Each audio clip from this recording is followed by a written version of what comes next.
Hi, my beautiful friends. Thank you all for being here.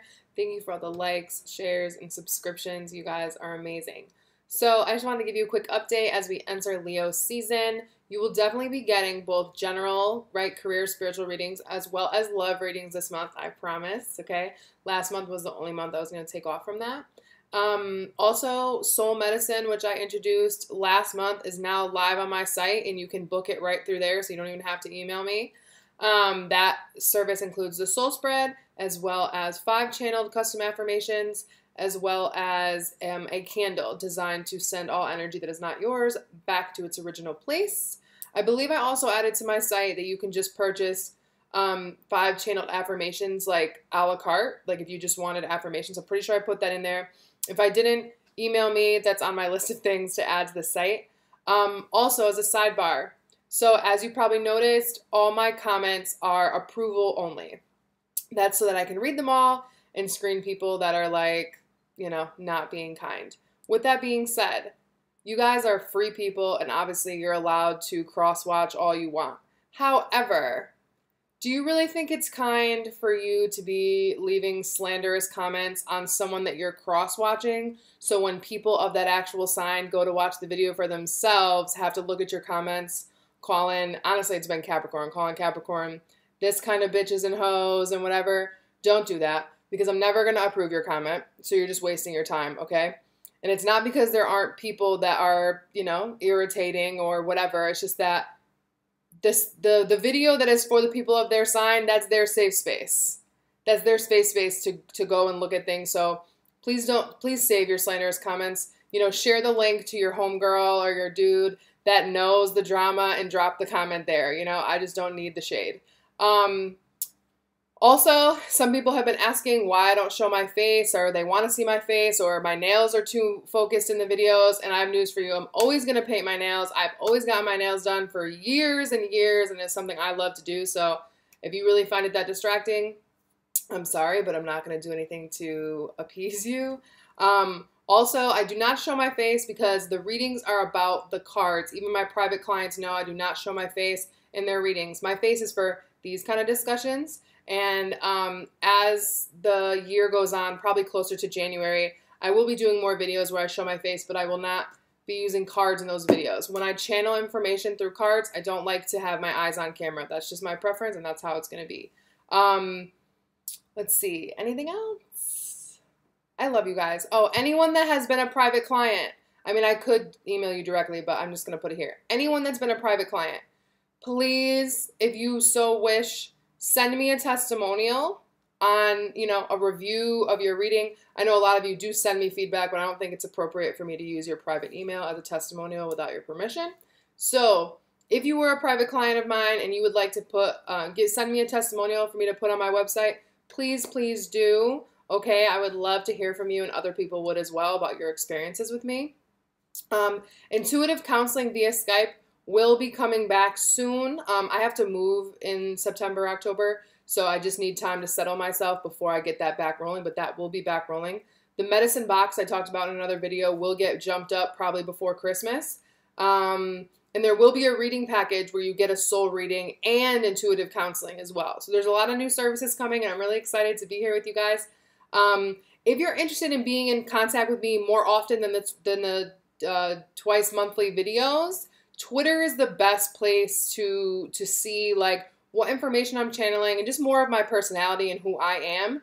Twitter's the best place for that. Instagram would be next, and then Facebook would probably be like last on that list. I have Facebook strictly because I know a lot of people are on it, not necessarily because I use it. All right, let's get into Leo season. Bye.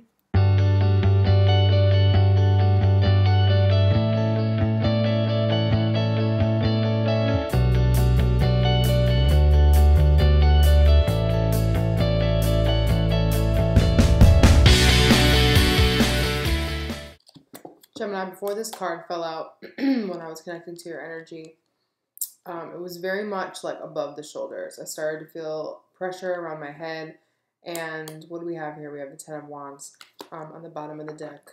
Leo's card, the beautiful card of the Sun. So I think you've about met your limit, with things preventing your happiness, or it being an uphill battle to feel happy, to feel joy, to feel free, just overall in how you feel and in your career or whatever you do to gain money or do with your spare time. There has been very much pressure almost to make yourself happy as well, even though, like, you know, that would have to be self-imposed, right? Because nobody's gonna press you to make you happy. Or you feel as though like you just want to hurry up and be happy already, or hurry up and get to the finish line, so to speak. Remember that happiness has to happen in the now, okay? And we can't wait to do X, Y, and Z first, and then we will be happy. So, you know, make sure you really embrace your own, you know, natural spirit this month, to be playful and childlike in the way that you are. I almost said Taurus. Gemini. Though I also told Taurus to be more in tune with their inner child. Excuse me.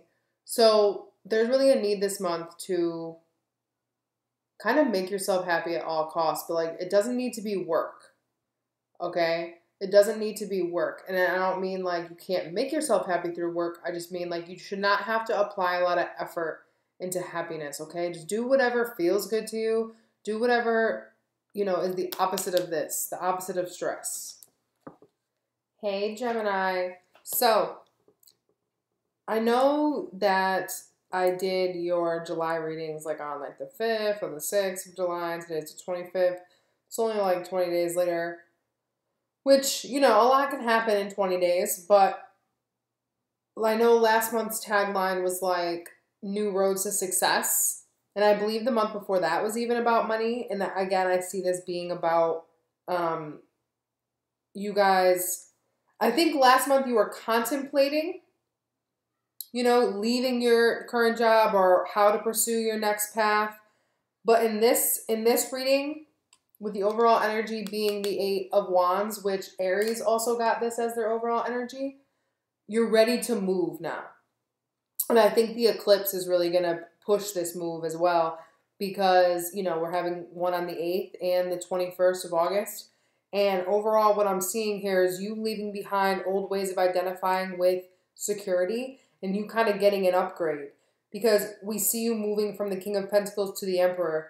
And, you know, though the Emperor technically is ruled by Aries, you know, this is very much a provider type of energy. So if you're giving this to yourself, this is can also be you becoming your own boss, especially paired with the 9 of Pentacles in the rune success. So I really see you taking chances this month, but they are not like luck-based chances, like you're just throwing things to the wind. You have very much, you know, taken a lot of things into consideration, but ultimately at the end of the day, like there's decisions that need to be made that haven't quite been made yet. And you do have the energy here where you could slip back into second-guessing yourself, and I encourage you to step forward. So, like I said, the overall energy is the 8 of Wands. So, overall, I think it's like full steam ahead. And, you know, there's a strong mix of elements here. So, I think that all the moves that you're making are very much in alignment with your full self, which is why things are ready to move forward. And I think this is also you getting a lot of insight. Mercury's going retrograde, so usually we kind of get like insight on everything that's happened since the last time it was retrograde, which I think was like 3 or 4 months ago. So what you're being asked to leave behind, Gemini, as it relates to your spiritual path and career, the King of Pentacles and the 8 of Cups, with the rune love. So now, in this case, I don't see you leaving behind something you love. I see you leaving something that has been comfortable and familiar and something that you've just been doing a long time or have identified with for a long time as success or as financial gain or what makes you feel stable.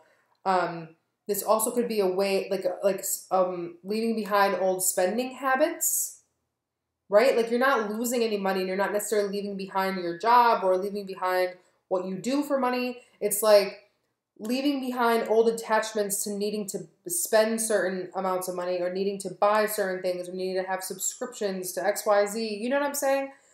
In pursuit of something that is much more in alignment with you, something that you love, right? Almost like for some of you, this could be like approaching minimalism in to some extent. And when I say approaching minimalism, the concept of minimalism is everything that you own and or buy, right? Having a purpose. So it's not that you can't buy things or you don't necessarily have a lot of things. It's just that this is like a shift to me in mentality around what it means to be abundant and what it means to be provided for. And it's as if you're leaving behind this smaller expression of yourself because you have the King of Pentacles and you get upgraded to the Emperor. And the Eight of Cups, right, is leaving behind something in pursuit of something a lot more fulfilling on a spiritual level. And again, with the rune love here, maybe because of self-love or, you know, the love that you have for humanity or this project that you believe in, but mostly self-love because that's the root of all of it, right, is what's motivating you to move past this comfort zone, because the King of Pentacles is also very comfortable in the conditions that he's in. So there's a willingness though, like you're not just being forced to move, right? You want to move. The universe is on your side, and so is I think your environment as a whole, right? And the Wands energy is spiritual and inspirational. So there's this whoosh, so to speak, that's like washing over you and really pushing you, I feel, to this next phase. The door that's not open for you that was once closed, the Emperor, clarified by the Nine of Pentacles in the rune Success. So I think for a lot of you, you know, obviously self-employment's not for everybody, but I just want to address, you know, this part. I do think that there is a good portion of you that are at the very least finding the courage to feel successful, like, or identify with self-employment being successful. Again, this feels as though you're shifting your mentality. So part of the battle with being self-employed is believing that you can be successfully self-employed. And that comes from a self-employed person who struggles with feeling successful as a self-employed person. You know, like, because the Nine of Pentacles is what motivated or what caused the Emperor. So you go from feeling like you need all of this like kingdom worth of wealth in the King of Pentacles to just being like, you know what? I know that I can create more. I don't have to work for more, or I don't have to go out and like, you know, tell people what to do and run this big elaborate scheme and have all this money to build a castle with a moat. I just need enough to secure myself because that's all that matters right now. And if I'm going to pursue my dream, if I'm going to get to the point where I can build, you know, a home that is satisfying to me and is like humble a little, you know, this little feels like a little humble, I will then be able to build a foundation, like I was saying, foundation that cannot be rocked. But I do feel this foundation is coming from within. So you may not necessarily, like I was saying, change the way you make money or change the amount of money that's flowing in. However, this new attitude in view of your own already existing financial security, physical security, your knowledge and understanding and view perspective on your abundance. Because that's a little bit of the difference between the King of Pentacles and the Nine of Pentacles. Nine of Pentacles is like a luxurious level of abundance, but not necessarily in finances or physical, but in a feeling. You know, the Nine of Pentacles is confident, but in like a, you know, like a fluid, attractive, almost sexy kind of way. Whereas the King of Pentacles is like, I always picture like a 15th century king, like sitting at a very long table, like drinking out of a big gold goblet, and, you know, having like kind of like a big belly and like feeling very like proud of himself. That's, you know, and that can be kind of arrogant.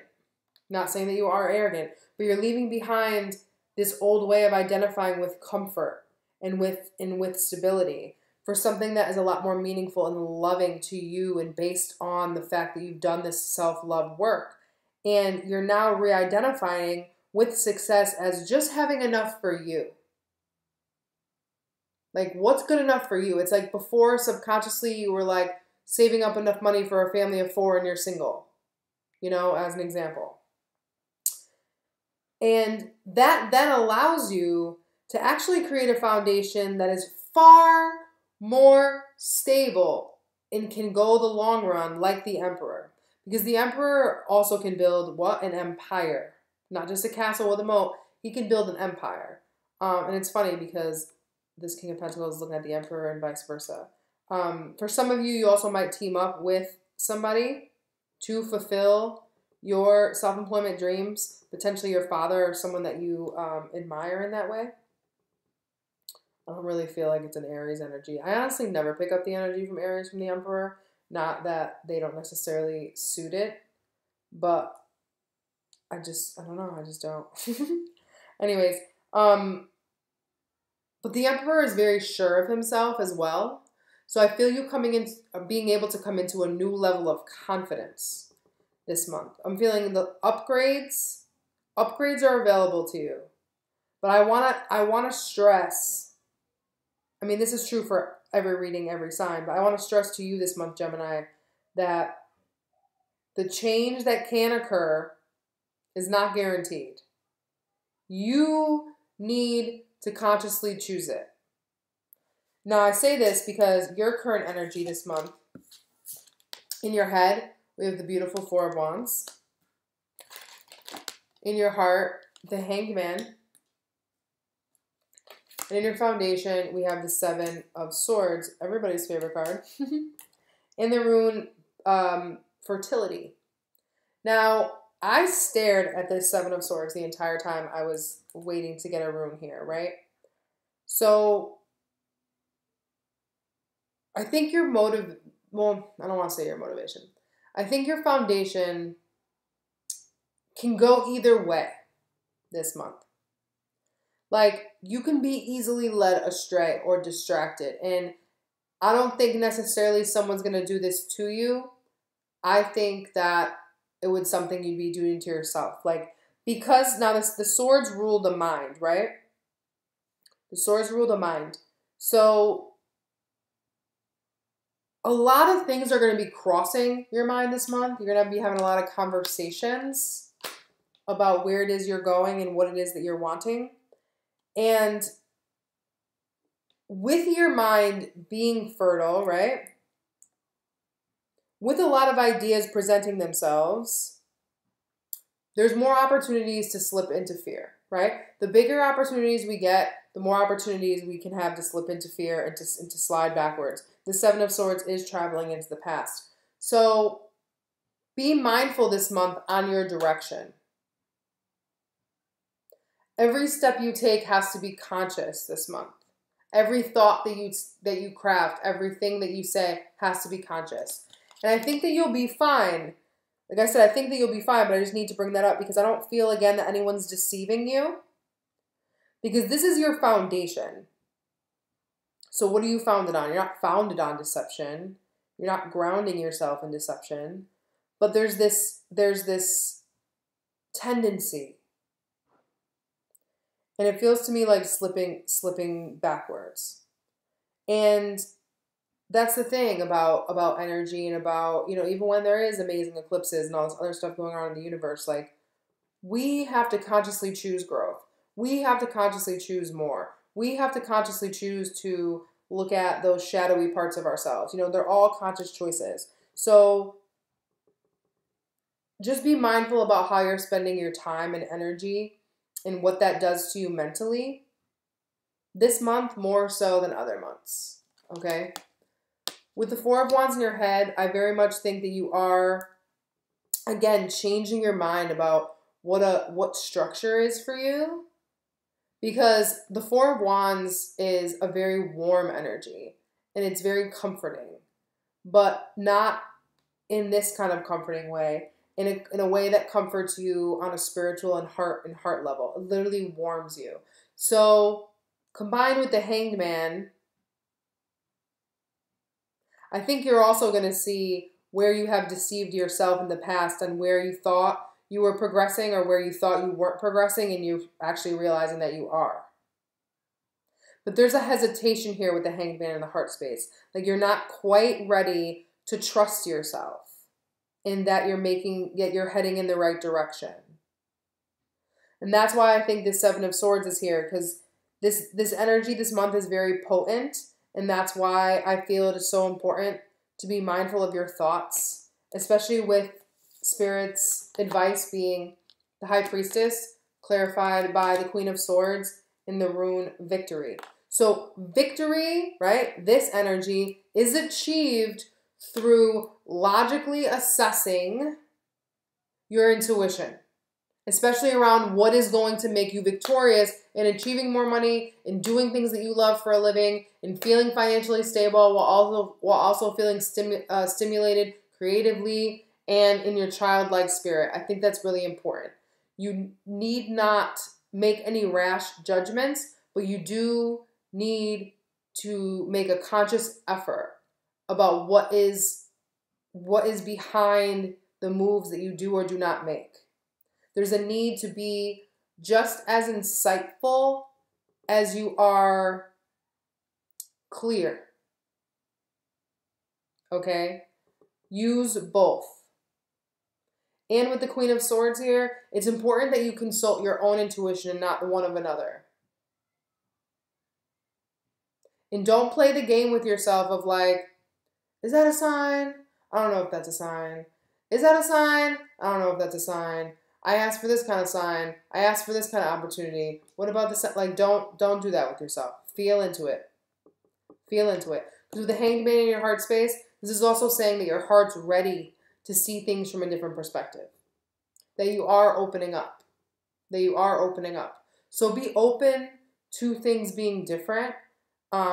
Be open to you not knowing. Okay? Because in the outcome, we have the Two of Swords with the Page of Wands and the rune Journey. So obviously the new journey that you're deciding whether or not you want to go down is based in something that you find inspiring and, again, would actually engage your inner child. Okay? And, you know, Spirit's advice, again, is use your intuition. These are both two. In this Two of Swords, this person is stalling.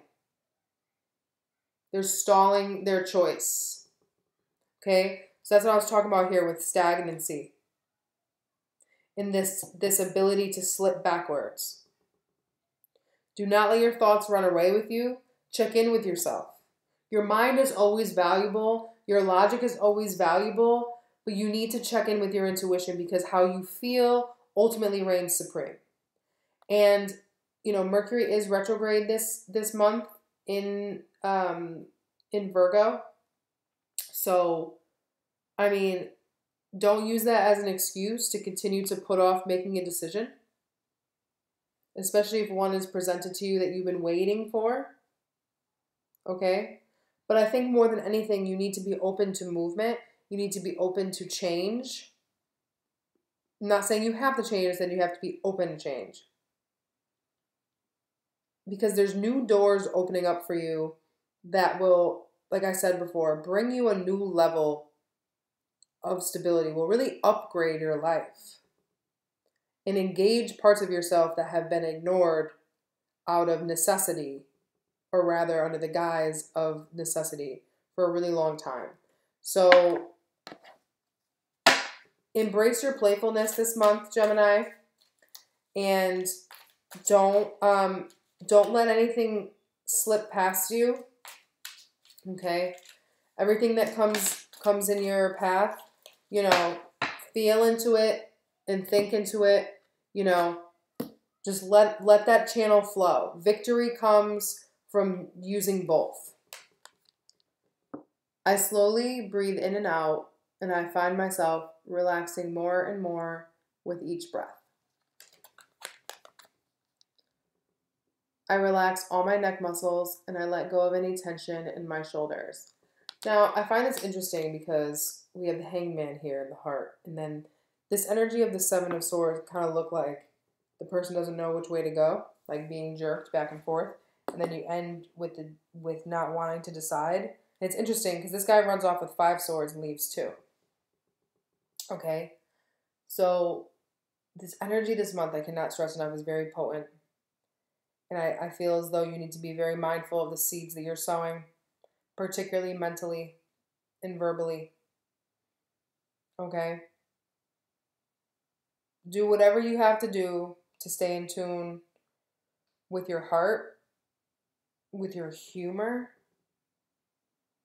with your inner child, with your creative spirit. Okay?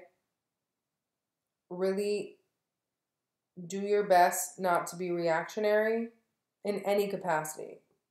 Like mostly towards yourself is where my concern lies, because you know the thing about the 8 of Swords is, for better or for worse, like the energy's popping, you know? Things are moving, things are changing. This is like winds of change to me as well. So be willing to accept, or rather assess, your surroundings. And don't feel pressured to make a move right away, just off of information alone, you know, of physical information alone. Make sure you check in with yourself, okay? Gemini, I hope you found this helpful, and I will be back soon with your August love readings. Peace.